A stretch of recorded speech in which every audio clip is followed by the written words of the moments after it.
instead, what our portion of this total reduction was, is that we had to provide for a 2% merit pool from our departmental funds so that we could give merit increases to our faculty. And our state accounts were reduced by $72,000. In addition to that, our instructional or our non-state funding, the things that we pay other than tenure track faculty and so forth, was reduced by $158,000. So the way that we met the merit pool and the state accounts, what things we did to reach those cuts, is we cut our summer teaching budget by 50%. That means that we can't offer as many courses in the summer for people to take, but we reduced that from $86,000 to $40,000, so we saved, or $83 to $40, so we saved $43,000. If this interests you, you're the most amazing people I've ever met in your life. But you wanted the facts, so here you go. We shifted staff and hourly student wages to funds that are normally used to upgrade student equipment, so that we could. There are some funds that normally do things like pay for production-related equipment, lighting instruments for the lighting lab, equipment for new media. We're able to, the people that operate and work in that area, we're able to shift their salaries to those funds. So for a short period of time, that's a way of the through line here is that we're protecting our people. We did everything possible to keep from losing faculty, which has the greatest impact on students. So that down the road, that means we have less and less money to pay for the kinds of things that we need to upgrade, things like new media, digital media, lighting instruments, things of that sort. We also have a very profitable summer ballet, American Ballet Theater, that has a series of workshops. They make more money than Donald Trump in the summer. And we use that, that's good, that was funny, nobody laughed. We use that we use that money to offset a number of office operation funds, things that it costs to run our office. We use almost all of that, the profit from that. To make myself infamous with the faculty, we instituted a cost savings of about $20,000 a year. So that faculty now, we do not supply faculty with ink, paper, copies, printers, or printing costs. We don't make, for example, when an acting teacher has 20 people in his or her class, and they're all doing scenes, and obviously you want everyone to have the scene so you can watch the work and also learn from the scene. Well, we're out of the business of, in the old days you'd take the copy of the scenes, you'd make 20 copies for the class of all the scenes and you'd pass them out. Well, we're out of that business altogether. Faculty have to do that on a PDF and send it to the student. The faculty, we don't pay for printers, we don't pay for paper, we don't pay for ink. And it's possible, as they've done in our peer institutions, we may, if it came to that, I'd take the phones out of the offices before I would cut faculty. We also reduced our TA and AIs by $44,000, which is about 3 TA and AIs. So that met the 2% merit pool and the $72,000 of the state reduction.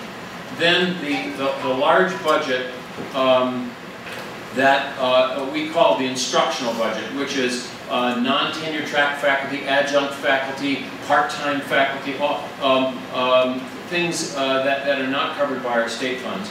Traditionally, we've asked for about $250,000 per year to the college, and the college has always paid that through resources that they get from the provost.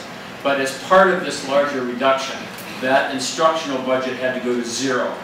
So, so our current instructional budget, about $160,000, we had to reduce by $160,000. Well, normally what that would mean is that we would have had to cut $160,000. Most probably would be 3 faculty members who are not on tenure track, and that was the initial plan.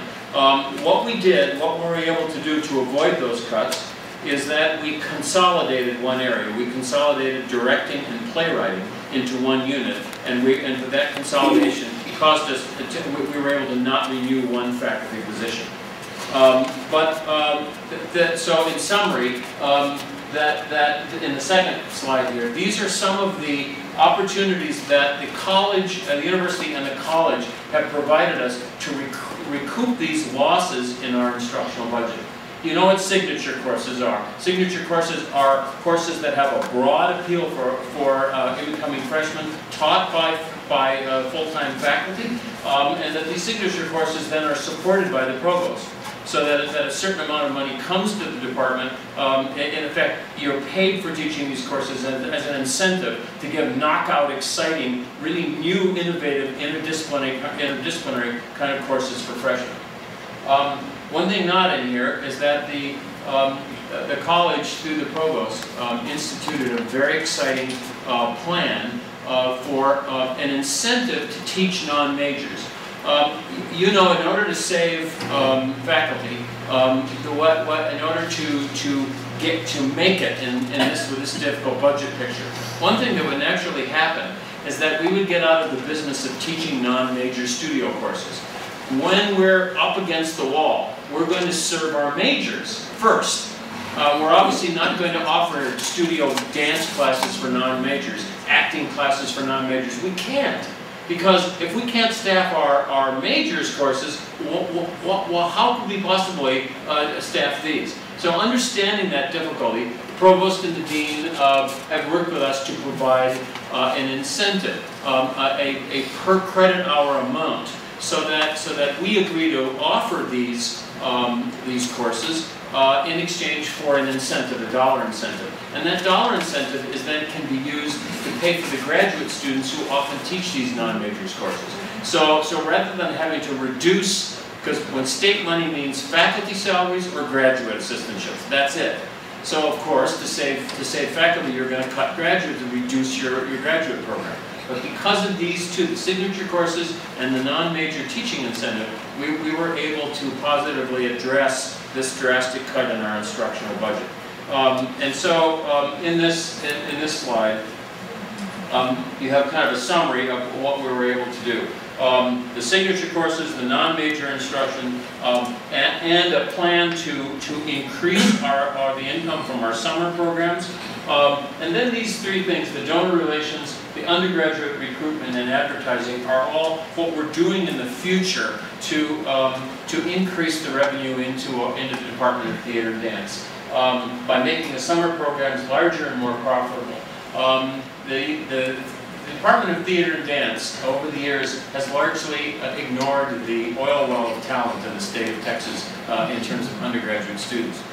We are reinvesting powerfully in our undergraduate mission.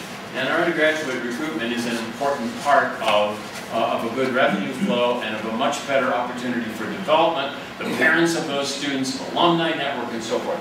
And finally, we in Theater and Dance are moving to develop a part of our season that is more excellent, that has an inclusion of professionals, that has more of a larger commercial interest, so that people actually come to the theater to see plays, but a novel idea, so that we can increase our earned income. So in summary, we were able to avoid devastating cuts for the time being.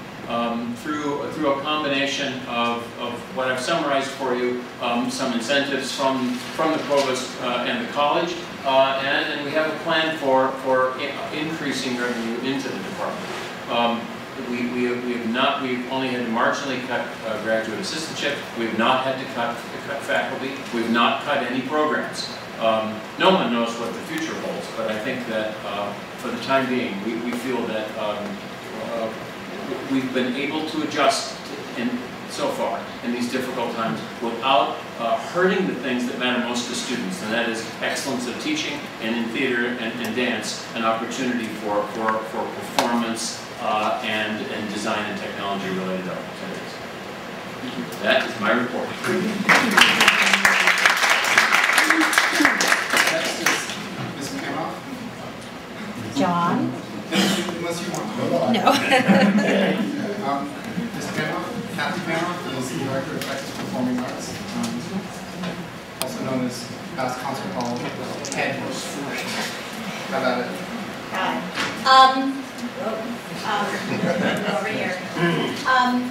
Because I teach arts management, I thought I'd give you a quick tutorial on the budget of Texas Performing Arts, because it kind of gives you a window of how budgets are set up. We have a $10 million budget-ish, and for that budget, income comes from the state of Texas, and it's about 15% of our $10 million budget, which means we're getting $1.5 million from the state of Texas.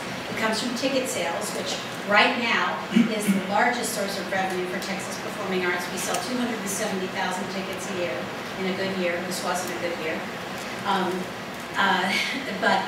And a lot of those are to more commercial events where we make our biggest money: Broadway, concerts, James Taylor, those kinds of things. And I'll be talking about students in that. The other area is we have a big savings account. It's called the endowment, and we earn interest off of that savings account, which in our budget is about 4% a year. And then the other area is in contributions. They call it contributed income, and that's from donors. Most organizations of our size bring in 40% of their money from contributions. Texas as an institution, I'd say the Butler School probably has the highest performer in this area. It's a good idea if you're bringing in about 40% of your annual budget from contributions. Texas Performing Arts falls behind in that particular area, and that's where we're trying to grow. So going back to the state allocation of $1.5 million, we talked about the 10% cut from the state. So what kind of cut would that be for me? $150,000. Now, the state money, that $1.5 million in Texas Performing Arts, is a part of our business, our complicated business, that we would call academic services. And those services serve the Department of Theater and Dance, provide production services, scenic, costume design, lighting, audio. They also serve the Butler Opera Center and do some of the same services. And there are some other things we do some marketing for the Theater and Dance Department. We provide some house management services for Bates Recital Hall and things like that. So let's say I have $150,000 in my world. That would probably mean 3 people would have to go. And since that $150,000 is coming from state money, which provides academic services, it would mean that I would be cutting people from the area that serves students the most. So they would have to come out of, if I were to cut those, they'd have to come from the shop, they'd have to come from the costume shop. And many of my production staff, even though they serve the departments, they also teach students. They're teaching them how to make costumes, how to make scenery, how to work with the opera program, all those kinds of things. But because Texas Performing Arts has other sources of revenue, rather than cut those people, which would mean a cut to student services and student opportunities, and student learning, quite frankly, we're going to take some of those ticket sales and money from donors and try to make up and cover that $150,000. So the good news from Texas Performing Arts is, for now, we are not going to see any change in how we operate. We also have Wicked and Lion King next year, Wicked next year and Lion King the next year. But those are big earners, and that's good news. And I do try to be very generous with the college when we have, across the college when we have those kinds of things. So in terms of budget and what the cuts will need to more importantly, not just us, but you, I think you'll see no change in Texas Performing Arts. It's sort of a flat line, and I didn't draw, despite Adam's encouragement, a nice pretty picture of the flat line. But what I do also want to say while I have the floor is since my arrival 18 months ago, we have really increased a lot of student opportunities that have also been paid for by some of our sources of revenue. We now offer $10 student tickets to all students. Those grad students really take full advantage of that. And we offer those $10 tickets to every show. Now, we don't have an unlimited of $10 tickets, for example, available to Jerry Seinfeld this weekend, but we do have 100 $10 tickets to lend to our student members. A lot of our students saw Blackwatch over the weekend for $10, whereas other people were paying $42 for a ticket. So we have the highest student attendance rate in the country for our performances, 40%. And that's something really to be proud of, because I see that as student services. I believe that that's part of your education, is not just what you're learning in the classroom, but what